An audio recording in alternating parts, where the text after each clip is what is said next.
Hello friends फुंबिलिनि बयनिसिमबो गोजोन हामलायनायखौ बावहरग्रोनाय जाबाय स' टुडे बिदिब्ला दिनैनि गोदान निउज आपडेटफोरनि सायाव गिबि निउज महरै दङ मैयानि दिनाव 567 सुबुं अनजिमा माने बेरामिखौ हगारना होनाय जादों क्वारन्टाइन सेन्टारनिफ्राय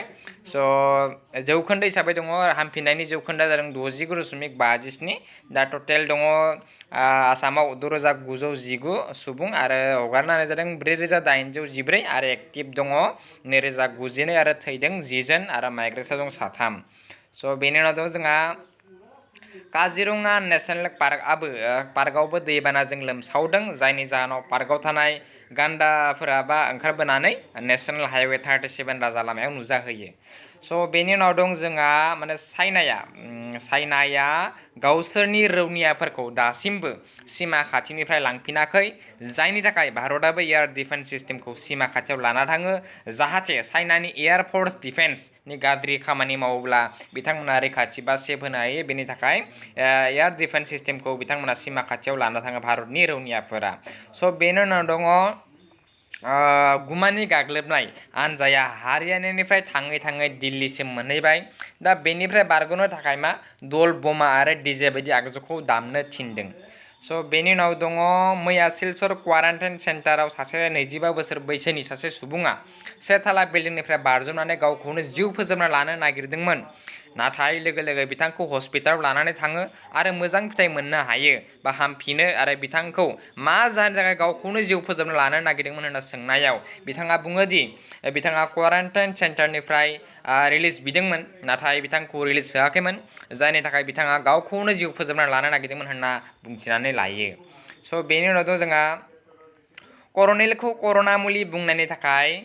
जयपुरनि ज्योतिनगर पुलिस थानायाव पतंजलि सिअ आचार्य बालकृष्ण आरो बिथांजों लोगोसे 3 सुबुंखौ पुलिस केस होनाय जायो मानोना बे मुलिखौ गभर्नमेन्टआ अलरेडि बेन खालामखादोंमोन स' बेनि उनाव दं जोंहा गुवाहाटीनि क्वारन्टाइन सेन्टारनि बेरामि दोनग्रा बिसनाखौ हेमन्त बिश्व शर्माया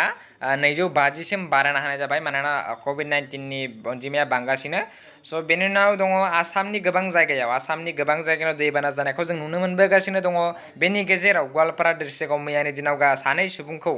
दैबानाजों लोमसावनानै जिउ गारनायखौ जों नुनो मोनदों आरो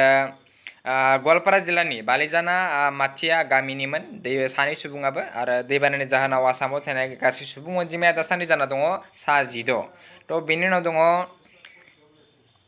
आसामनि सावस्रि मन्थ्रिया माने कामाख्या मन्दिराव आर'ज गाबहैयो मैयानि दिनाव जाहाथे गावनि न'खरजों लोगोसे गासै रायजो बिथांमोना जाहाथे कर'ना बा गासै जेंनाफोरनिफ्राय बारग'नो बा रैखा मोनो बेनि थाखायनो स' बेनि उनाव दङ बे नुनाय सुबुङा ससियेल मिडियानि गेजेरजों सासे सुबुङा माने बड'लेण्ड टाइगार इउटुब चेनेलनि बिगोमा धनजित रामचारिखौ बिथाङा माने बे ससियेल मिडियानि गेजेरजों धमकी होयो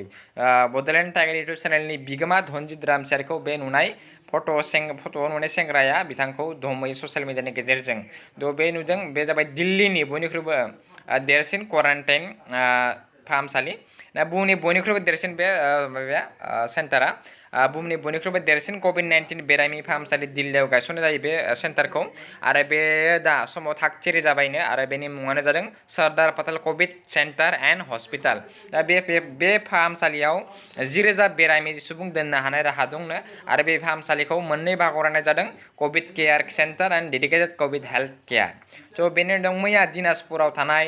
लाखानपुर गामिनि सासे मैगं बेफारि सुबुङा मुङा सिराजुल इस्लाम बिथांखौ पुलिसआ एरेस्ट खालामदों जाहोना जाबाय बिथाङा सासे फरायसालियाव फरायनाय सासे हिन्जावसाखौ जिनाहारि खालामनानै भिडिअ रेकर्ड खालामनानै ससियेल मिडियाआव हगारनानै होयो जायनि थाखाय हिन्जावसानि बिमाया बे भिडिअखौ नुनो मोनो आरो पुलिस केस होयो आरो बिथांखौ मैयानि सानाव पुलिसआ जोबथेसालियाव लाङो स' दिनैनि भिडिअआ एसेनोसै गोजोन्थों फिन गोदान निउस आपडेटनि सायाव नोंथांमोननि सेराव फैफिनलायगोन।